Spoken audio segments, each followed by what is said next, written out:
સુરતના ઉધના ખાતે આવેલા શ્રી માધવ ગૌશાળામાં યોજાયેલા ભવ્ય મહા રક્તદાન શિબિર માનવ સેવાનો 9મો ઇતિહાસ રચ્યો હોય તેમ સમગ્ર દિવસ દરમિયાન 1230 બ્લડ યુનિટ રક્ત એકત્રિત થયું હતું, જે શહેરના અગ્રણી રક્તદાન શિબિરોમાં એક નોંધપાત્ર સિદ્ધિ માનવામાં આવી રહી છે. સુરતના ઉધના ખાતે આવેલા સાંસ્કૃતિક રક્ષા સમિતિ સંચાલિત શ્રી માધવ ગૌશાળામાં યોજાયેલા મહા રક્તદાન શિબિરે સેવા અને સમર્પણનો અનોખો દાખલો રજૂ કર્યો. તેમ આ ભવ્ય શિબિરમાં સમગ્ર દિવસ દરમિયાન કુલ 1230 બ્લડ યુનિટ એકત્રિત થયા છે. સુરત શહેર માટે એક ઐતિહાસિક સિદ્ધિ માનવામાં આવી રહી છે.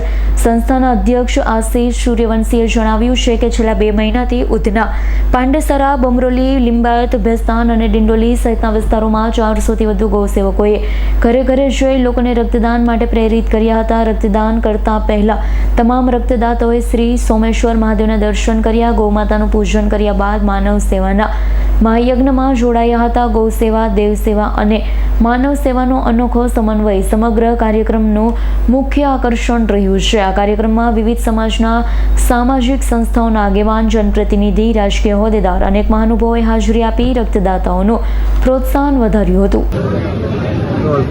આજે આપનું નામ? મારું નામ આશિષ સૂર્યવંશી છે, સાંસ્કૃતિક સમિતિ સંચાલક શ્રી માધવ ગૌશાળા એનિમલ્સ અધ્યક્ષ. આજ રોજ ઉધના ખાતે આવેલ શ્રી માધવ ગૌશાળા, જ્યાં નિરાધાર, દિવ્યાંગ, બીમાર ગૌની સેવા થાય છે, તેવી ગૌશાળામાં મહા રક્તદાન શિબિરનું આયોજન કરવામાં આવ્યું છે. અને આ રક્તદાન શિબિરમાં સવારે 7:30 કલાકથી શરૂ થયું છે અને અત્યારે 11:30 વાગ્યા સુધીમાં 460થી વધુ રક્ત એકત્રિત થઈ ચૂક્યું છે. અને જો ગત વર્ષની વાત કરું તો ગત વર્ષે 1024 યુનિટ એકત્રિત થઈ હતી અને આ વર્ષે અમે માનીએ છીએ કે આ કેમ્પ હજુ 5 વાગ્યા સુધી ચાલશે તો 1100થી વધુ રક્ત એકત્રિત થશે.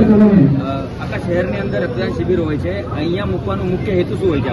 આખા શહેરની અંદર રક્તદાન શિબિર હોય છે, પણ અહીંયા મુખ્ય હેતુ એના માટે છે કે જ્યાં બીમાર ગૌ માતાની સેવા થાય છે અને આપણે જો કહેવાય છે ને કે મહાદેવજીના શિવલિંગ પાસે આપણે રુદ્ર મૂકીએ છીએ અને રુદ્ર અભિષેક કરીને આપણે ગળામાં પહેરીએ છીએ અને આપણી તિજોરીમાં મૂકીએ છીએ. એક પ્રમાણે આ જે ગૌશાળા, જ્યાં ગૌ માતા, જ્યાં બીમાર ગૌ માતા છે, તે કંઈ કહી નથી શકતા તેવા સ્થાન ઉપર રક્તદાન કરવાથી એક રક્તનો અભિષેક થાય છે અને આ રક્ત જેના લાલને પણ ચડશે, જે પણ ભીડને ચડશે, તે સકુશળ ઘરે પાછો પડશે તેવા આશીર્વાદ વચનોની સાથે અહીં આ મનોકામના પૂરી રક્તદાન શિબિરનું આયોજન કરવામાં આવ્યું છે. અહીંયા સૌથી વધારે યુવા દેખાય છે. અહીં સૌથી વધારે યુવા દેખાય છે. યુવાઓને એક જ અપીલ કરું છું અને ઠેર ઠેર પેનલો પણ અમે લગાવ્યા છે કે ડ્રગ્સથી દૂર રહો, વ્યસન મુક્તિ દૂર રહો અને સાથે સાથે આજે યુવા પાસે અલગથી સંકલ્પ પણ લેવડાવ્યો છે કે નેત્રદાન પણ કરવું જરૂરી છે. કારણ કે જે પ્રમાણે આપણે જોઈએ છીએ કે આપણા મૃત્યુ પછી આપણી આંખોનું કંઈ કામ નથી, પણ આજે ઘણા જવાન એવા છે કે જે જોઈ શકતા નથી, તો તેમને આપણું નેત્રદાન કરવાથી આપણે જે જીવન જોયું છે તે એ જોઈ શકે અને આપણી મૃત્યુ પછી પણ આપણું જીવન અમર રહે. Bureau report, S9 news, Surat. અમારી તમામ માહિતીથી અપડેટ રહેવા માટે જોડાયેલા રહો S9 ન્યૂઝ સાથે.